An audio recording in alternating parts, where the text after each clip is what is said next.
Ich heiße Ananda und meine Welt besteht aus Kunst und Kultur. Ich setze mich viel mit soziologischen und gesellschaftlichen Themen auseinandersetzen, um unsere Gesellschaft generell besser zu verstehen. Ich bin der Cedric und meine Welt besteht aus der Politik.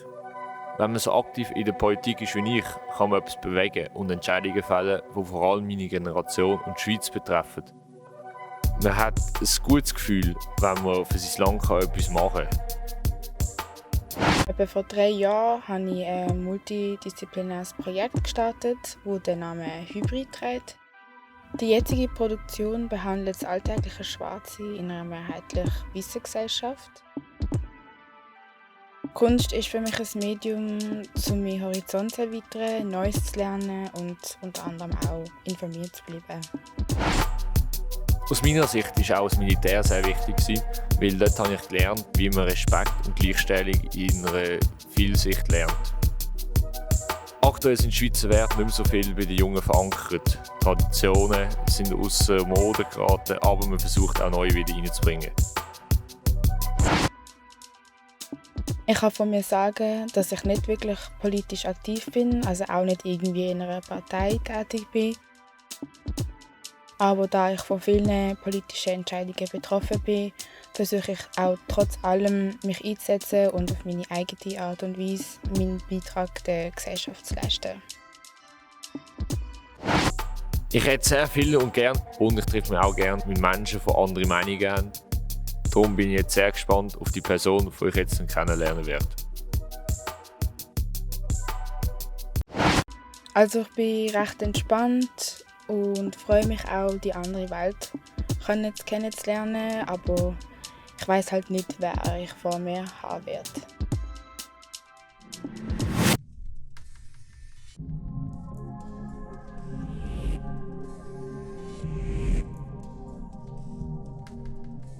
Hallo. Hoi. Magst du etwas über dich erzählen? Ich kann gerne anfangen. Ich heiße Cedric, bin 20 geworden vor einer Woche, komme von Rheinfeld aus dem Aargau, habe das Gymnasium gemacht, 4 Jahre lang. Dann habe ich das Militär gemacht, hat mich sehr geprägt.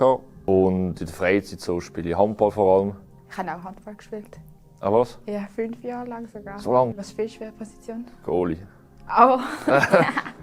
Ja, also ich heiße Ananda, ich bin von Basel und mache das Praktikum im Architekturbüro. Und sonst tue ich auch viel Fotos. Vielleicht noch zu meinem Hintergrund. Ich bin halb Brasilianerin, halb Schweizerin und bin aber in Amerika geboren und dort auch 4 Jahre aufgewachsen und dann nachher in die Schweiz gekommen mit meiner Familie. Also ich habe hier die 2 Gegenstände. Es sind 2 Magazine, die ich gemacht habe. Das Projekt an sich heisst Hybrid. Ich würde jetzt mich selber auch zum Beispiel als so eine Cultural Hybrid identifizieren, so, wo mehrere Heime hat.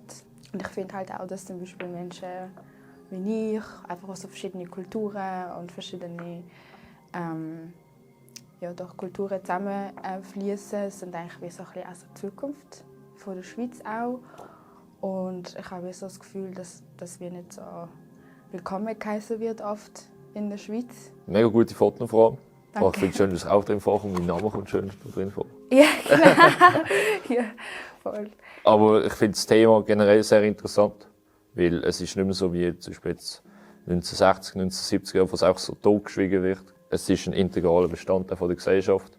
Und wie man das dann eigentlich diesen Personen die Rechte auf gesetzlicher und politischer Ebene gibt, das ist dann eben die grosse Frage, die sich dann gesellschaftlich wieder stellt. Weil die Leute heutzutage müssen einfach in dem Sinn das Wissen und das Gewissen in dem Sinn vereinen, dass es nicht mehr wie früher ist, sondern dass alles ändert. Wir sind eine neue Generation. Stimme ich dir eigentlich auch voll zu in dem Ganzen. Was mich noch interessiert hat, als du am Anfang gesagt hast, dass du im Militär bist und dich das recht geprägt hat. Also inwiefern, was meinst du genau? Ich finde es eigentlich noch sehr gut, dass eigentlich jeder Schweizer Bürger in dem Sinne, also männlich, ins Militär geht, weil man lernt dann schon nochmal Respekt. Und eben auch die Jugendlichen, die in dem Sinne verwöhnt sind oder eben nicht verwöhnt sind, die sehen im Militär nochmal andere Werte, weil dann sind einfach alle gleich. Da gibt es keinen Unterschied mehr, arm, reich, egal Hautfarbe, alles. Es spielt einfach keine Rolle mehr. Also ich habe nicht so grosses Wissen, was Sache Militär ist. Du kannst mich auch korrigieren, falls ich falsch bin. Ist gut. Aber ich finde, wie so im Militär hat es ja eigentlich mega steile Hierarchien. Also du hast ganz klar Leutnant, der General.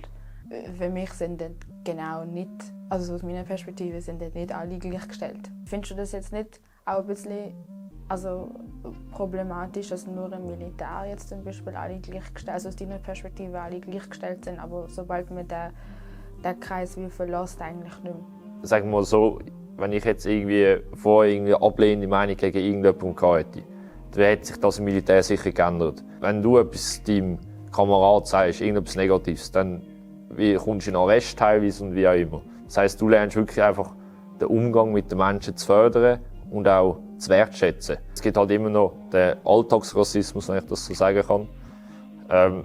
Ich bin wahrscheinlich auch nicht ganz anständig in dieser Hinsicht, weil halt eben, wenn ich halt so mit anderen Kollegen bin, die hauen vielleicht, wenn sie eben nicht so drauf schauen, hauen sie halt mal einen Witz aus oder so. Aber da kann ich nichts ändern. Und was machst denn du, wenn du wenn du siehst, dass jemand rassistisch angegangen wird? Also meinst du jetzt so aktiv? Also machst du etwas oder machst du nicht? Oder was? Also ich mache sicher etwas, ich sage, hör auf, das macht man nicht und alles. Aber ich sage mal so, eben, wenn du jetzt so in einem kleinen Freundeskreis bist, Schnupftabak kennst du vielleicht. Da gibt es relativ viele Schnupfsprüche, die eher so zweideutig sind. Also ich kenne mich bei diesen Schnupftabak-Sachen nicht so aus. Kannst du mich aufklären vielleicht? Dann tust du immer, bevor du einen Schnupftabak nimmst, tust immer einen Spruch sagen. Und die Sprüche sind alle ironisch gemeint. Aber viele Sprüche gehen eben, sagen wir es mal so, eher so in den dunklen Bereich hinein. Was eben so, teilweise sind es rassistisch, teilweise sind es eher so sind's Nazi-Sprüche, teilweise sind es alles Mögliche. Ich finde es auch nicht schön, aber es ist so etwas, das kann man nicht ändern in dieser Hinsicht. Weil das ist so eine grosse Fanbase, aber die meinen es wirklich nicht schlecht jetzt dann, sondern das ist echt Ironie dann in dem Moment, wo du das machst. Aber sonst generell sind sie voll offen und auch respektvoll. Okay. Und kannst du dir jetzt mal in meine Schuhe setzen oder von anderen Leuten in die Position setzen, die jetzt alle 2 Wochen irgendwie so rassistische Kommentare hören und dann nachher wird dir auf die Schulter geklopft und gesagt, hey, ich habe es gar nicht so gemeint. Alle 2 Wochen mindestens. Das ist ein Beispiel. Aber alle anderen Beispiele, die du vielleicht im ÖV, von irgendwelchen fremden Leuten hörst, im Geschäft vielleicht jeden Tag, sind so subtile Sachen. Und das summiert sich dann. Und dann fühlst du dich nicht verstanden. Und dann reagierst du je nachdem, hast du Traumas, alles Mögliche, was sich dort irgendwie ansammelt. Und das ist nicht okay. Und man kann sicher, also ich bin der Meinung, man kann sicher so Schnupftabakwitz irgendwie ändern oder einfach nicht sagen. Wir sind nicht mehr im 16. Jahrhundert, wo man so Sachen sagen kann. Wir sind im 21. Jahrhundert angekommen und man muss, wie du sagst, man braucht Respekt voneinander. Und ich möchte eigentlich genauso Respekt von dir, also von Menschen, die so Sachen sagen, wie ich dich auch als Mensch respektiere. Aber das bekomme ich sehr oft nicht. Ich kann das voll nicht beurteilen, wie das ist. Der Alltagsrassismus, wenn du so anschaust, eben mit dem Schnupftabak jetzt wieder, das ist halt eine Tradition, das hast du früher schon gemacht, im eben 19. Jahrhundert hast du über irgendetwas anderes vorher gemacht und das wandelt sich mit der Zeit. Ich sehe es auch, das Problem ist, der Alltagsrassismus eben im ÖV und so, das darf nicht sein.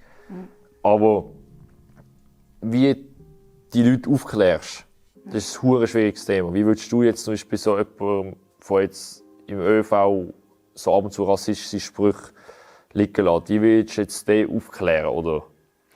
Hey, das Problem ist, wenn es jetzt zum Beispiel im ÖV passiert oder so, es sind meistens halt Situationen, wo du wie in eine Ohnmacht hineingehst. Also wenn dir irgendjemand das N-Wort an den Kopf wirft, dann bist du einfach in dem Moment mega perplex. Also mir geht es so, ich will auch nicht irgendwie für eine Mehrheit sprechen oder so. Ich rede jetzt wirklich von mir selber. Dann bin ich einfach wirklich so perplex und in dem Moment steigst du einfach aus und dann kannst du gar nichts sagen. Und nachher, wenn du nachher ausgestiegen bist, dann bist du so, okay, ist das jetzt wirklich gerade passiert? Wieso? Ich habe nichts falsch gemacht. Ich habe keine Zeit, um diese Person in diesem Moment aufzuklären. Traditionen allgemein habe ich eher so ein bisschen ein Problem damit, weil je nachdem, was es für eine Tradition ist, kann es wirklich veraltet sein. Und ich finde, man muss das immer wieder anpassen. Das ist das Wahlplakat von mir. Ich habe im 2020 kandidiert für den Grossen Rat, das heisst für das Kantonsparlament im Kanton Aargau.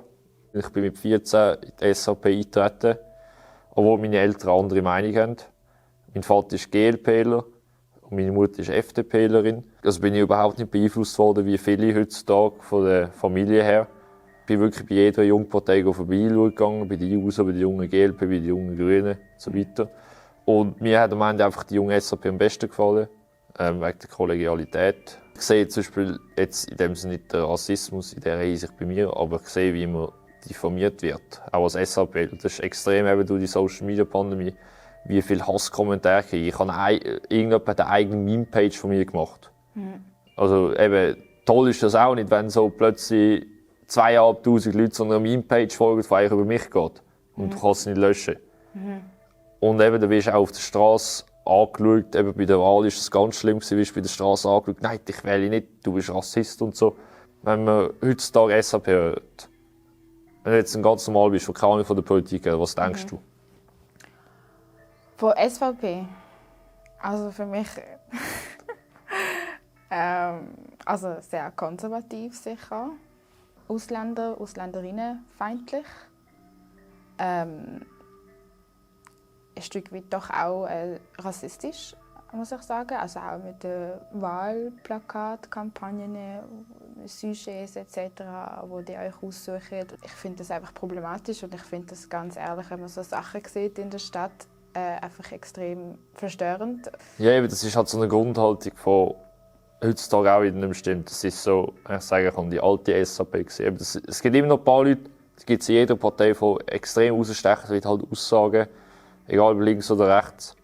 Und so klar, eines unserer Hauptthemen ist immer das Asylwesen, weil das andere Parteien eher weniger angehen, aber jemand muss anschauen. Wie stehst du denn zum Asylwesen in der Schweiz? Also, ich sage auch, unbegrenzt Flüchtlinge kann man nicht aufnehmen.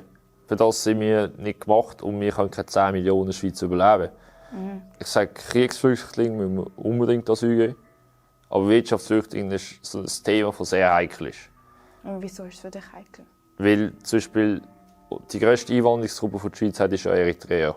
Wir sind einfach da angekommen, weil sie denken, sie können noch mal ein bisschen mehr verdienen. Aber weißt du das effektiv? Hast du mit diesen Leuten geredet? Weißt du, was für einen Lebensstandard sie dort haben? Ich meine, wenn du die Möglichkeit hast, eine bessere Zukunft zu haben, mit mehr Stabilität, mit mehr Aussichten, würdest du dann nicht auch gehen? Würdest du einfach dort bleiben, wo du bist? Also zuerst mal will ich dann schauen, dass es ist ja meine Heimat dann. Und der will ich schauen, dass der Sorge trägt. Das heisst, wenn ich eigentlich so abwandere, das heisst, die Bevölkerung, die zurückbleibt, der geht es noch schlechter, weil dann eigentlich noch mehr Einnahmen fehlt und noch andere Sachen. Klar, jeder träumt davon, von irgendeiner besseren Welt. Wie stehst du jetzt dieser Aussage, wenn ich das sage, dass zum Beispiel Europa mitschuldig ist, dass es überhaupt vielleicht Wirtschaftsflüchtlinge gibt? Das ist ein schwieriges Thema, ja. Das weiss ich, dass Europa Mitschuld trägt, aber das ist nicht nur Europa, sondern das ist eigentlich das Problem, ist die Konsumgesellschaft für heute. Ja, man kann doch nicht alles auf... Also Konsumgesellschaft, ja, verstehe ich auf jeden Fall, aber wir tun andere Länder, andere Kontinente ausbieten für unseren eigenen Luxus und erwarten dann aber, dass die Leute dort bleiben und ihr Land aufbauen. Aber es ist ja gar nicht möglich, wenn wir ihnen alle Ressourcen wegnehmen. Das Problem ist, durch uns haben sie überhaupt Arbeit, blöd gesagt. Das heisst, wenn sie jetzt dort unten, in dem Sinne nicht für so Grosskonzerne oder so würden arbeiten, dann würde es nicht funktionieren. Das war auch früher schon so. Früher hat es industrialisiert. Das heisst, irgendein Fabrikchef hat gesagt, ihr 100 Leute arbeiten jetzt. Erst dann hat die Wirtschaft auch funktioniert dort unten. Wer sagt denn, dass die Industrialisierung die einzige richtige Wirtschaftsform ist? Ich meine, bevor der ganze Kolonialismus, Imperialismus stattgefunden hat, haben die Leute Menschen anders und sind viel im Einklang mit der Natur gesehen, haben ihre eigenen Brüche gehabt, ihre eigenen Kulturen, ihre eigenen Arbeiten, die sie ausgeführt haben, dass sie leben können. Es hat keine Industrialisierung in dem Sinn gebraucht. Es ist alles aufgezwungen worden. Es hat niemand gefragt.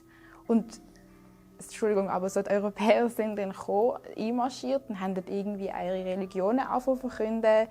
Ihre, weiss ich nicht, ja, einfach so voll wirklich so halt imperialistisch einfach gekommen und haben dann das Gefühl gehabt, so, das ist jetzt die richtige Regierungsform, das ist die richtige Form, wie man Geld ins Land bringt.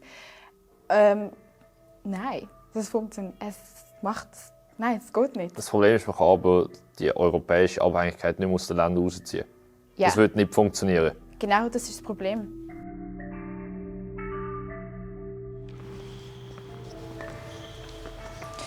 Hallo. Hallo. Hey. Wie geht's so? Lange nicht gesehen? Monat, oder? Ja, voll, ja schon. Ja, willst du eine Runde spielen? Ja, kommen wir.